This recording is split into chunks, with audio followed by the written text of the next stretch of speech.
Hi, and welcome back. I'm Adriana Monique Alvarez with Alma Publishing, and we are continuing our conversations with the contributors of Awakening. I am so excited to have Ellen with us today. Hi, Ellen. How are you? I'm you. Tell us where you're joining from. I'm in Darwin, Australia. So right up in the tropics in Northern Australia. So we're quite, on the other side of the world. Quite literally. I mean, I always tell Derek, I just got to bring Australia closer. Got to bring them in. Oh, bless. I think I've just cut out there. Sorry. Can you still hear me okay? I just didn't get that question. It's okay. I know it's cutting out a bit. I was telling Derek, I wish I could bring Australia closer, like across the ocean next to California. Move her over close to the America again. I know we are a long way as well from everything. So it's, Well, I'm excited to talk about what you wrote about in your chapter and what it means, what it looks like right now with where we are in the world, with what's going on. So, we were talking a little bit about, abundance and it's so far beyond just money. You want to talk a little bit about that? Yeah, absolutely. So it's sort of one of the things in our society, we've become very money is our only sort of source of survival, or validating our self-worth or our means, and a lot of us are kind of money for loss of worth and well-being in a lot of ways. And I think what's been a gift with COVID this year, it's forced us letting go of the very well, because everything's being stripped from us, and we're being asked to turn back within to access the abundance that's naturally within us. Our emotional body is our energy to create, accessing the power that dwells within us. And so source first, then we're kind of like the center point, and everything out from that radiates, and then our vibrations get attracted to our vibration, money making ideas, and we get creative flow, and things start to kind of come in to help support us. And whereas if we're too focused on money, we're too dependent on it, or source outside of us, then we kind of get that struggle, that suffering, those feast and fast. Especially now with our current climate, where we're all kind of being forced to turn within and to heal and get aligned with our own power and our own creativity. I so agree.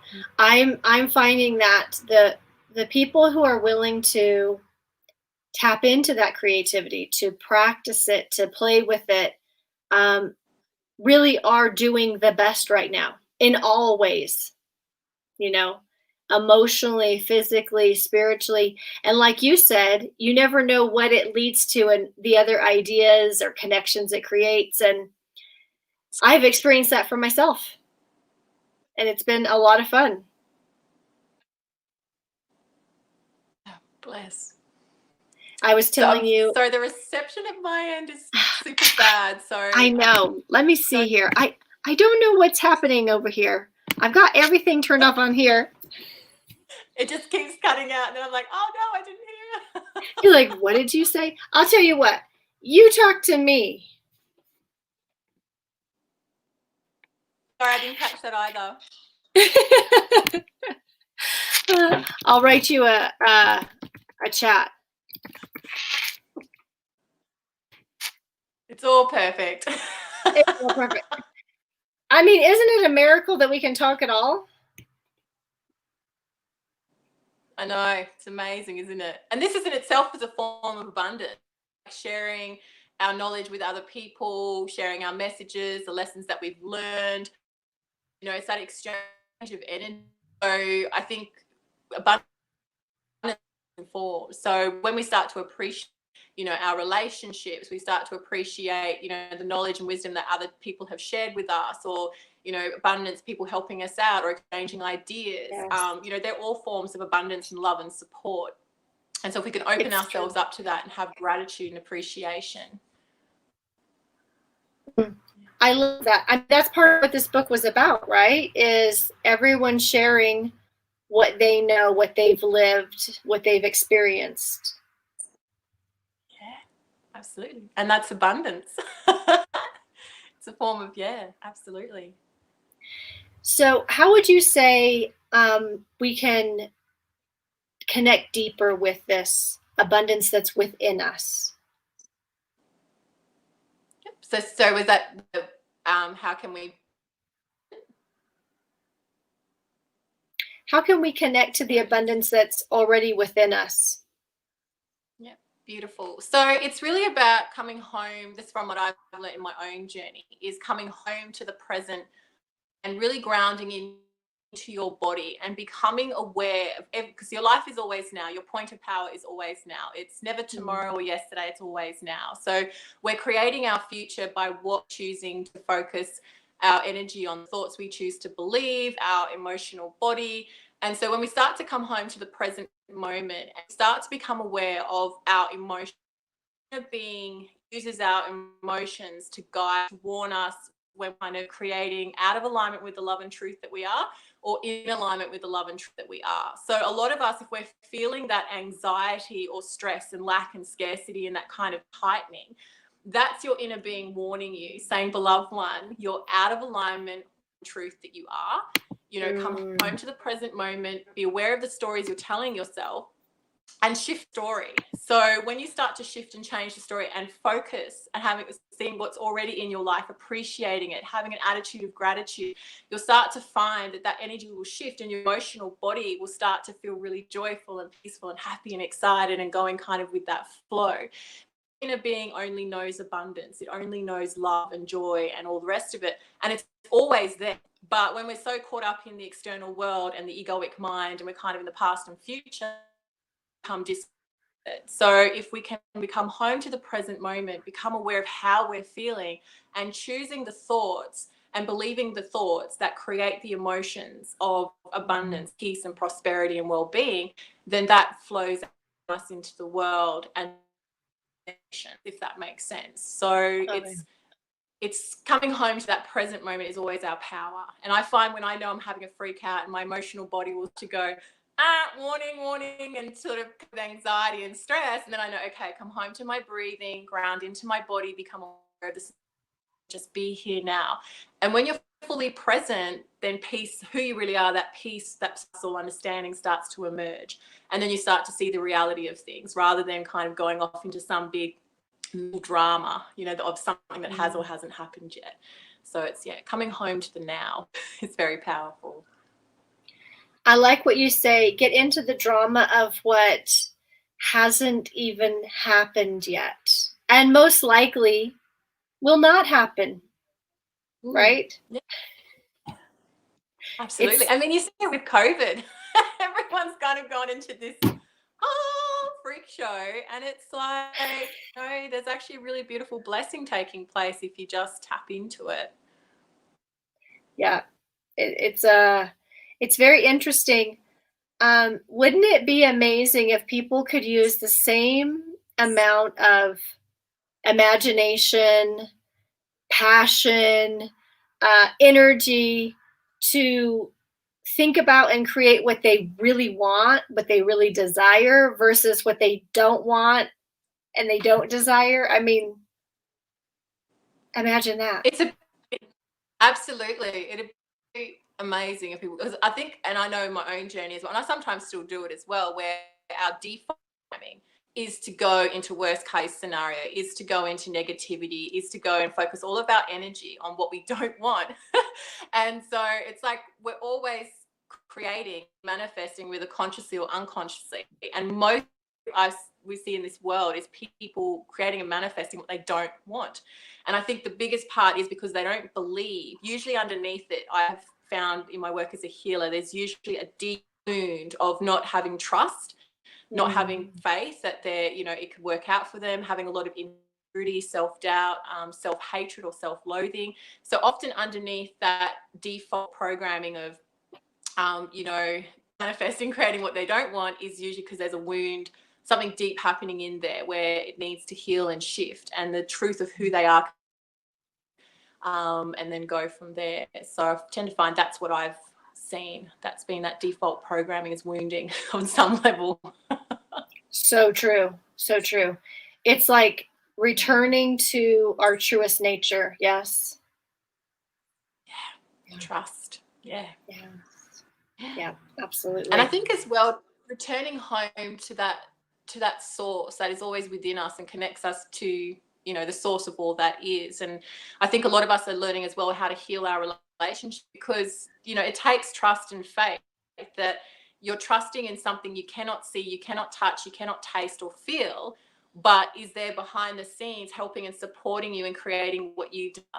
I think I really love the teaching Eckhart Tolle and Abraham Hicks talk about it, is that when you have a thought that you focus on and you have a desire, you shoot it out and it's all there. It's delivered to you like that already in the energetic realms. And then it's up to you to then get into energetic alignment. So feeling of that, your desire. So you feel the desire of what you want first, and then enjoy the journey of it unfolding as it comes into physical reality. But they say everything that you desire is already there and answered instantly. And then it's your job to get your energy aligned to receive it. And I think, it's when we come home to that simple teaching, it's like really simple.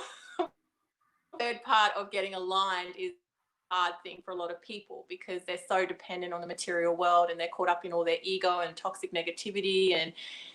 And a lot of people struggle to get of that, because there's that wound, or they don't believe it's possible for them, or they're not worthy enough. I find that's a big one, especially for women. They don't feel like they're worthy enough, and that's something in purging lately on levels as well. It's that allowing yourself to feel worthy enough, and that's one of the biggest blocks I've seen. Absolutely. I had no idea when I started this work how big all of that would be. Yeah. It's huge. It is it's like we're everything. Yeah, absolutely. And women as well, like we have this baggage around money. Like it's just this wounding around being supported and money and that worthiness. It's all energy at the end of the day. I like what you said about that. When we have the desire, it shoots out, it comes back to us.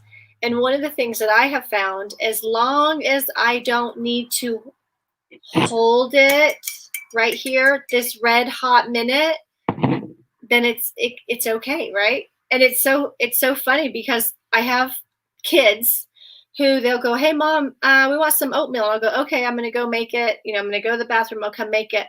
And 3 seconds later, they're like, "Where's my oatmeal?" I'm like, "Well, I gotta make it, But I'm just as impatient. I'm like, "Well, where is it? I don't feel it,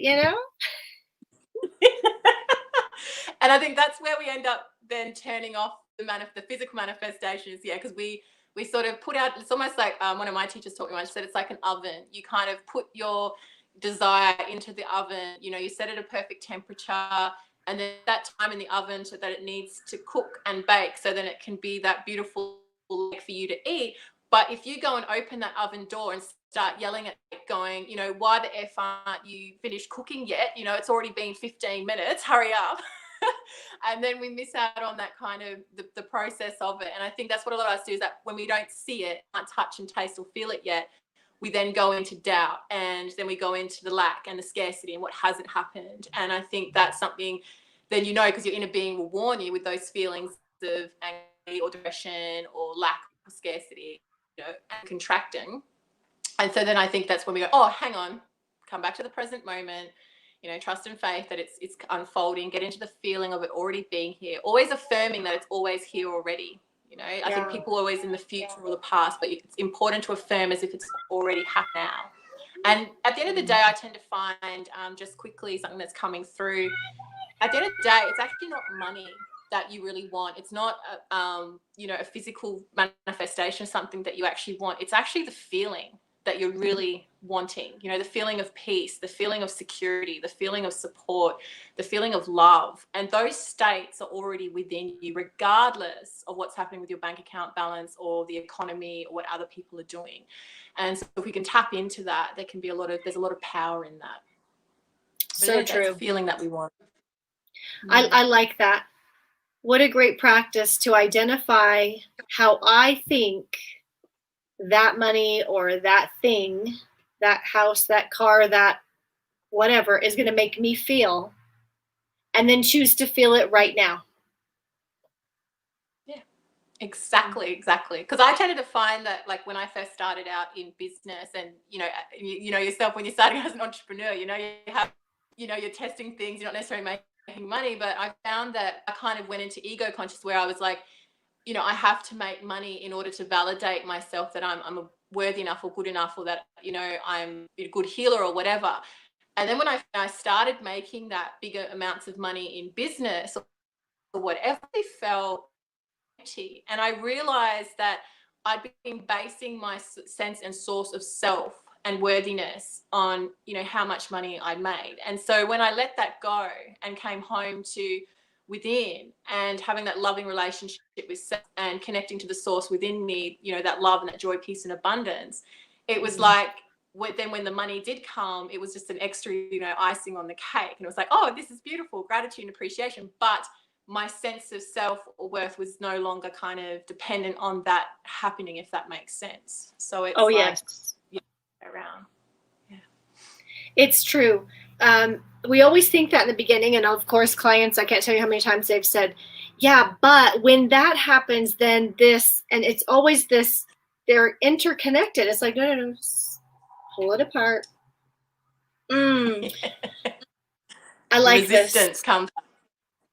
Oh, yes. Because, a lot of times what I've noticed is we have to remember that abundance is a natural state of being. It's actually easy. Like when I forget it, I go in nature, because I can look around and trees are naturally full of flowers and fruit and, leaves. It's like, it's just naturally that way. It's the way it's designed to be. And we're the same.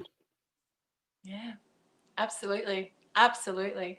And I think as well, that's something, because I think in the chapter book I wrote about, access to the womb space, the subconscious mind, which both men and women have.